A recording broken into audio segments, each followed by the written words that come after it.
is I'm going to ask for you guys to share testimony. So write this down. I want it to be 3 minutes.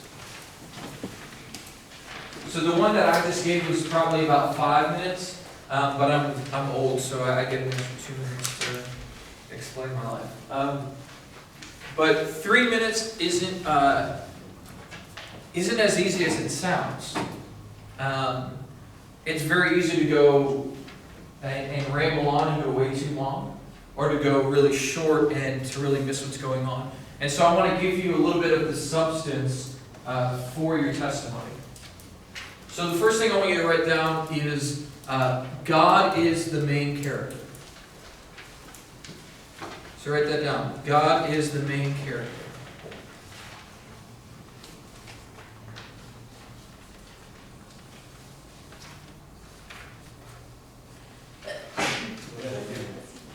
The point of your story is what God did in your life. It's very easy for you to get into... Okay, let me give this to you guys. It's really easy to get into the first minute, which the first minute is supposed to be what your life was like before an encounter with God. What your life was like before an encounter with God. And so, here you guys go. I'll leave this here. So it would be really easy for that first minute to be your entire talk, right? It would be really easy for you to be like, oh man, before I met Jesus, I would get in all this trouble, and one time I was driving my parents' car and I didn't have my license yet, and I got pulled over, and it was really bad because the car got towed, and then I had to walk home, and then on the way home I saw my friend Kevin, and Kevin was talking to me about the football game. It was the time that the Cowboys lost in the playoffs in the first round, and like you could go into all these crazy details that have nothing to do with God, that have nothing to do with the relationship with God. But sometimes we just start talking and we just go down this rabbit hole, we go down this path with way too many details, and it's besides the point. And so one of the pieces of advice that I'm going to give you for that first minute of your testimony is don't be too detailed. It doesn't matter if it was on a Tuesday or a Saturday or a Thursday. It doesn't matter if it was at 3:45, oh wait, no, it was at 4, oh wait, no, it was a Wednesday. Like, all that stuff is just confusing, and it throws people off.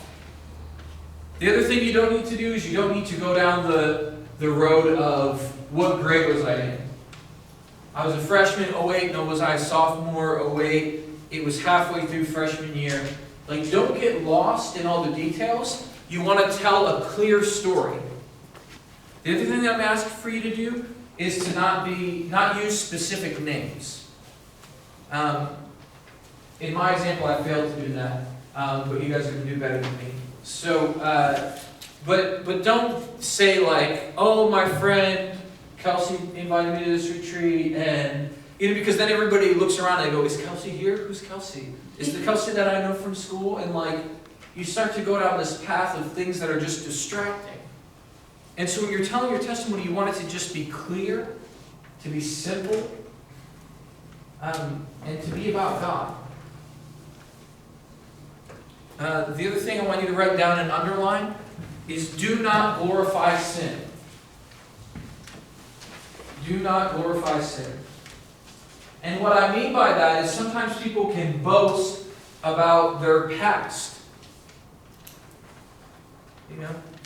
Oh, I used to be a fighter and I would beat everybody up, and sometimes I'd fight the biggest guy in school and I'd knock him out. But what does that have to do with your relationship with God? I get that that's maybe a part of what your life was like before you encountered God, but it's not a time to boast. It's not a time to talk about past relationships or drug addictions, or it's not a time to like get people caught up in all of your sin. And so what I ask you to do is to be a little bit vague. you may have really struggled with a bad drug addiction, and you don't have to get into that in your testimony. What you can get into is, I was really trying to distract myself as much as I could. And I had a lot of pain in my life, and I would do whatever I could to distract me from that pain. Now that could mean anything, and that's really relatable. People can relate to that. But if you get too specific when you talk about your sin, it becomes distracting, and it gets hard for people to relate to it. When I was telling my testimony, I was talking a lot about not thinking that God's love was for me. And hopefully that's something that's relatable. Hopefully that's something that, no matter what your past was like, that you can relate to a time when you thought Jesus loved you wasn't necessarily a big deal. And that's what I hope for your testimony is. I hope that you share honestly and humbly, but not in a way that distracts and not in a way that gives glory to sin instead of glory to God. And that's all just really, that's what I'm talking about just for the first minute. It's a good thing for you to do in your first minute to say what your testimony is about. And so, if your testimony is about how God transformed your life with your family, maybe you struggled with your relationship with your dad, and getting back to church helped you to reach out to your father more. It would be great for you to say in the first line or in the first couple lines of your testimony, to just say something simple like, I'm going to share with you how my relationship with Dad was transformed by my relationship with God. So like something simple, something honest, but something that kind of sets the tone for the talk. During the middle part, this is the second minute of what you're doing, is I want you to be specific about your encounter with God. Be specific about your encounter with God. Now I want to tell you the first hurdle that we need to get over. The first hurdle is that some people will feel like, I haven't encountered God. Or I don't really have a story about my relationship with God. He's just always been in my life. And so your encounter doesn't have to be a specific moment. It can be a period of time in your life when maybe you grew in a specific way with God. It could be a time on a retreat. It could be a time at Mass. It could be a time reading Scripture. But talk about a time that you've encountered God. And I'm going to ask in the second minute to be more specific. What were you thinking? What were you doing? How did you encounter God? Because the reality is whenever you're giving a testimony, you're teaching people how to encounter God. That's the important part. Is we grow from the way that God has worked in each other's lives. And so during that second minute, be specific. Don't get caught up in jargon during that second minute. So what I mean by that is like, if you don't know how to explain something, like think about how to explain it ahead of time. And so it would be really easy to like get up there and say, during benediction, at the end of Eucharistic adoration, as the priest pulled over what's the name of the cloth, Jonathan? You don't know? I don't know. I can't think of it. But as you can use all this church terminology that just confuses and messes with people. So if you don't know how to explain something, either ask or take some time and think it through. And so typically when I talk about adoration, I'll say something like, the same Jesus that we receive at Mass, we spend time praying in front of. And so that's an easy way to explain something that might be complicated. And so, again, an example of how you might do this is, if your encounter was with God at adoration, you might say, I was on retreat and during the nighttime, we went into prayer. They brought out the same Jesus we receive at Mass, and we spent time praying in front of him. And it was weird because my prayer time felt different.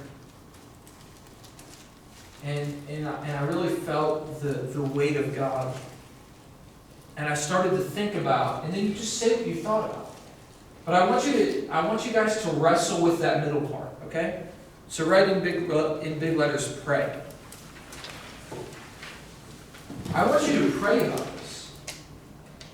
Pray about what was it about this time or this period of time in your life. Wrestle with that. Because I want your testimony to be a fruit of your prayer. Finally, in the third part, I want you guys to say clearly how your life is different.